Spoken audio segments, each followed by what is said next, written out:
Rabbi shrah li sadri wa yassir li amri wahlul 'uqdatam min lisani yafqahu qawli.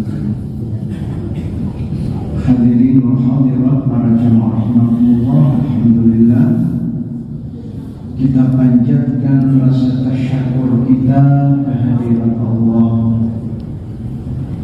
atas segala nikmat yang telah dilimpahkan kepada kita.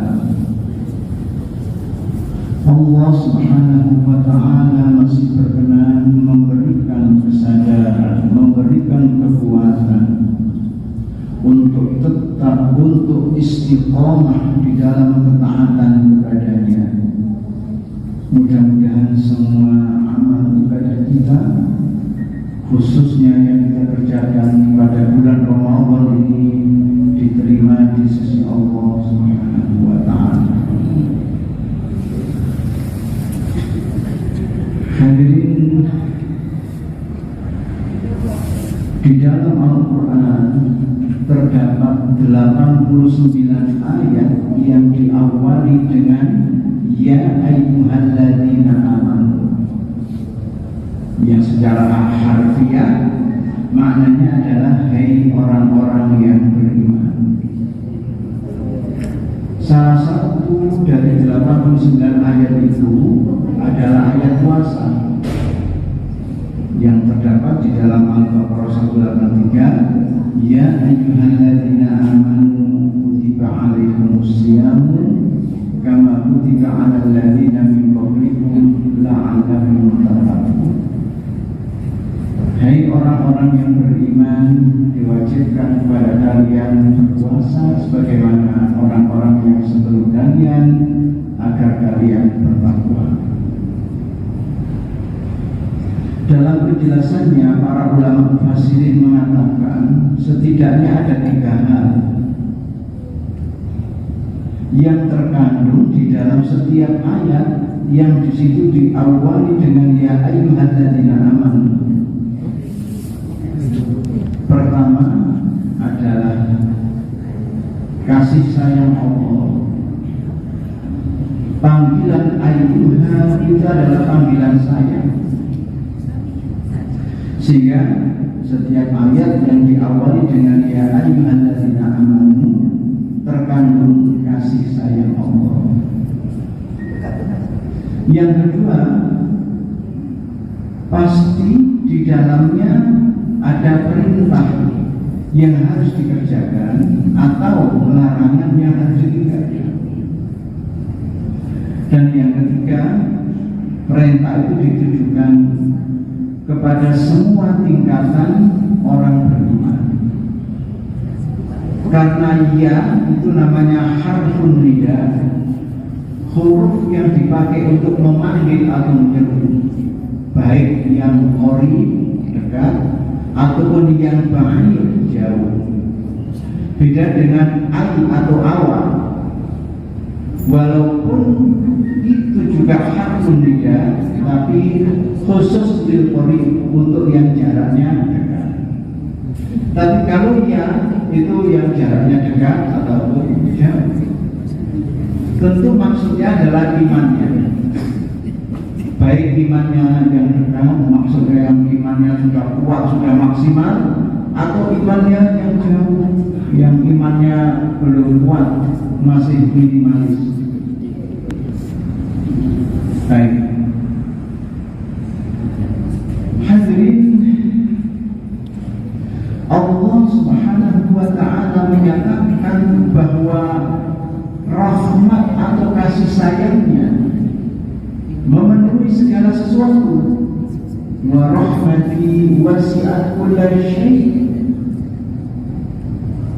Rahmatku, kasih sayangku memenuhi segala sesuatu. Itulah sebabnya siapapun dalam keadaan apapun datang bersimpuh di hadapan Allah akan diampuni, akan dilimpahi rahmatnya. Allah berfirman, "Qul ya ibadiyalladzina asrafu ala anfusihim la taqnatu min rahmatillah, innallaha yaghfiru dzunuba jami'an. Bilang Muhammad kepada umatmu bahwa aku deklarasi, aku menyatakan, hei orang-orang yang melampaui batas dalam hidupnya, hei orang-orang yang melompat pagar dalam hidupnya, jangan pernah putus asa dari rahmat Allah, karena Allah ampuni dosa semuanya. La taqnatu min rahmatillah, innallaha yaghfiru dzunuba jami'an. Jangan putus asa dari kasih sayang Allah, karena Allah ampuni dosa semuanya. Kalau kemudian ada perintah yang harus dikerjakan, ada larangan yang harus dijauhi, itu adalah wujud dari kasih sayang Allah, manifestasi dari kasih sayang Allah.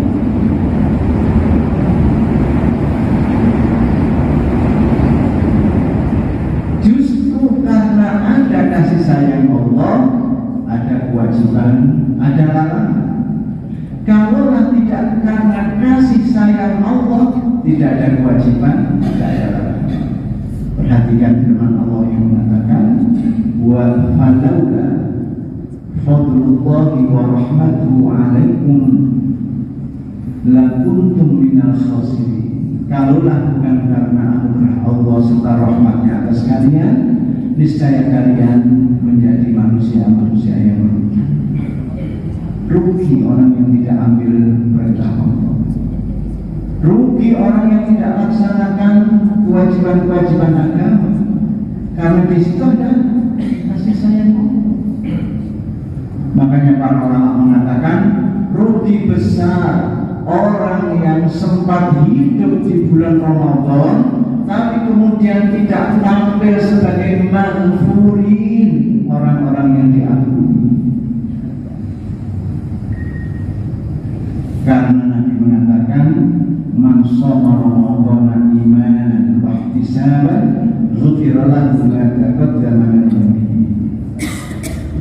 Barang siapa yang melaksanakan shaum Ramadan atas dasar iman, semata-mata mengharap ridha Allah, maka diampunilah dosa-dosanya yang telah lewat. Yang ketiga, terkait yang dekat dan jauh tadi. Hadirin, orang beriman itu memang, nah di dalam Al-Quran orang beriman itu ada level-levelnya.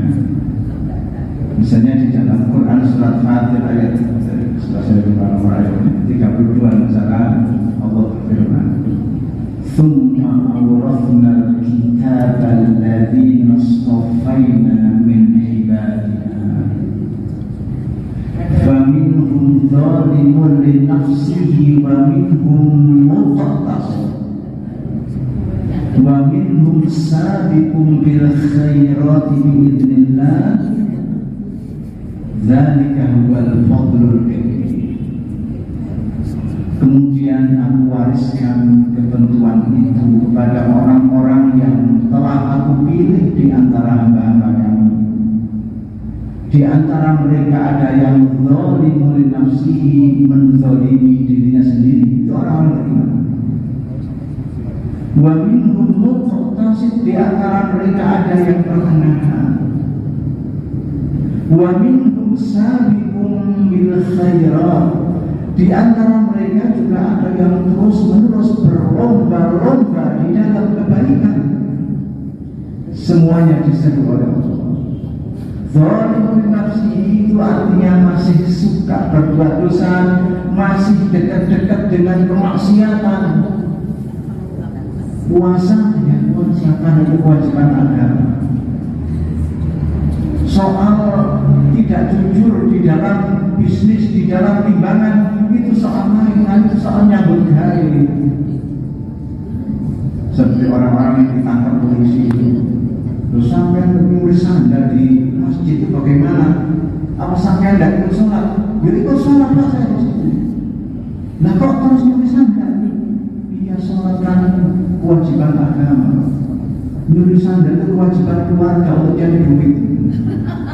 Oh ya itu misalnya mau dibayar. Apalagi katanya ada pesan Pak Ustaz, tinggalkan yang buruk-buruk dan ambil yang baik-baiknya. Saya berangkat sandal jepit, mulai bawa sandal kulit. Itulah zalimun li nafsihi. Sehingga puasanya hanyalah untuk menggugurkan kewajiban. Bahwa puasa didefinisikan sebagai imsakun anil ta'am wasyarabi wa ghishyanin nisa min dulu'il fajri ila ghurubi syamsi, menahan diri dari makan, dari minum, hubungan intim suami istri mulai terbitnya fajar sampai tenggelamnya matahari dilaksanakan. Tetapi hal-hal lain yang membatalkan pahala puasa juga dilaksanakan. Masih dusta, masih riba, masih riya, masih sum'ah, masih takabur, masih curas, masih curang, masih korupsi, masih ini, masih itu. Sehingga puasanya hanya menggugurkan kewajiban, tidak dapat mengambil hikmah serta fadilah yang disediakan Allah. Sebagaimana sabda Nabi, kam min shaimin laisa min siyamihi illa al-jum' wal atsy. Hanya orang puasa yang tidak dapat apa-apa kecuali lapar dan dahaga. Itu diseru oleh ayat Al-Quran supaya puasanya menjadi sungguh-sungguh. Demikian pula yang pertengahan, yang kira-kira antara kebaikan dan keburukannya relatif seimbang. Saya dapat cerita dari teman saya, tapi sudah lama ceritanya. Sekarang sudah pindah kerja. Dulu teman saya ini kerja di bagian bayar-bayar ya. Kan dulu kalau orang kerja itu setiap bulan dapat bayaran amplop coklat itu kan ya. Setiap bulan dapat bayaran dari amplop coklat. Kalau sekarang ya nggak ada. Saya di kampus itu ya orang-orang masuk rekening gitu aja kan. Nggak ada istilah tunai oleh amplop coklat itu nggak ada. Malah rawan kalau dibawa pulang orang nanti bisa hilang dan lain sebagainya. Baik. Jadi dia diperintahkan oleh bosnya untuk mengurus pajak perusahaan. Akhirnya diurus yang dulu. Tidak tahu sekarang kantornya di dekat stasiun Gunung Santun di jalan kalau dari sini. Sudah nyampe di sana konsultasi, kemudian ada yang bilang gini, saya lupa persisnya, saya rekayasa saja ceritanya. Tapi intinya, Pak, ini pajak perusahaannya Bapak itu 200 juta. Kalau mau saya bantu, bisa. Bagaimana maksudnya? Kalau mau saya bantu nanti dengan cara-cara saya, Bapak cukup bayar 100 juta, tetapi kwitansinya 50 juta. Wah, saya ya lapor dulu pada bos ya. Akhirnya dia lapor pada bosnya, Bang, bos katanya begini, kalau dibayar secara sesuai dengan undang-undang yang ada, pajak perusahaan kita ini 200 juta, tapi ada petugas yang mau membantu. Ya caranya dia sih kita nggak tahu. Pada intinya kita keluarkan duit hanya 100 juta, tapi nanti waktu kwitansinya itu 50 juta. Katanya bosnya, bodoh-bodoh bayar deh. Daripada keluarkan duit 200 juta, lebih baik keluarkan duit 100 juta, sama-sama sahnya. Waktunya dia besoknya datang ke kantor pajak itu, berikan bulan puasa. Mana bapak yang kemarin ruang ini.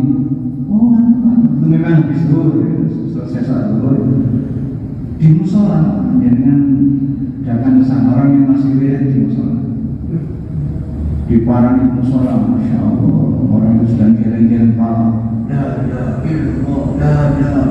orang yang wiridan, entah kemarin mari wiridan di parang di divisi.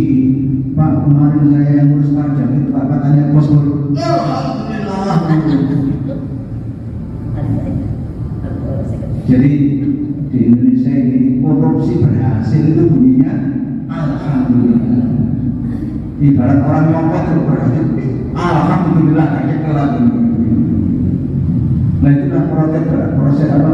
Contoh beragama yang rusak. Saya khawatir jangan-jangan orang-orang yang minum khamr itu bismillahirrahmanirrahim blok kan rusak. Tapi orang ini beriman, barangkali orang ini puasa, maka diseru oleh ayat itu berpuasalah agar kebiasaan-kebiasaan kalian yang buruk-buruk itu hilang. La'allakum tattaqun itu di situ. Demikian pula orang yang sudah sedemikian dekatnya dengan Allah, kebaikannya terus diasah. Ia dikatakan sabiqum bil khairat, berlomba-lomba, bermaju di dalam kebaikan. Tetap diperintahkan berpuasa agar imannya yang berkualitas itu setidaknya tidak turun. Mengingat iman kan bisa naik, bisa turun. Karena Nabi pernah mengatakan al-imanu yazidu wa yanqusu, yazidu bil ta'ah wa yanqusu bil ma'siyah. Iman itu bisa bertambah, bisa berkurang, bisa bertambah karena ketaatan dan bisa berkurang karena kemaksiatan. Namun demikian katanya para ulama, jangan merasa memiliki iman yang paling dahsyat, merasa paling hebat, merasa paling istimewa. Itu adalah pikiran-pikiran iblis, pikiran-pikiran syaitan. Ketika ia diminta oleh Allah menghormat sujud kepada Adam, khalaqtahu min turabin, khalaqtani min narin wa khalaqtahu min turab. Kok bisa saya disuruh menghormat kepada Adam? Wong derajat saya lebih tinggi, mengingat saya dicipta dari api. Derajatnya Adam rendah, dicipta dari tanah. Mana yang lebih tinggi? Nah ini yang disebut takabur, penyakit pertama yang menghinggapi hati makhluk Allah, yang itu adalah penyakit hati, adalah takabur. Termasuk puasa ini adalah satu proses ibadat yang akan menghilangkan takabur dalam jiwa kita. Mudah-mudahan puasa kita benar-benar menjadikan kita bisa tampil lebih baik, merasa tidak aman dari azab Allah, muraqabah, merasa dalam intaian dan pengawasan Allah Subhanahu wa ta'ala. Mohon maaf apabila ada kelebihan atau kekurangan, salah kata atau berkhilafan. Nasrul minallahi wa fathun qarib. Wassalamualaikum warahmatullahi wabarakatuh.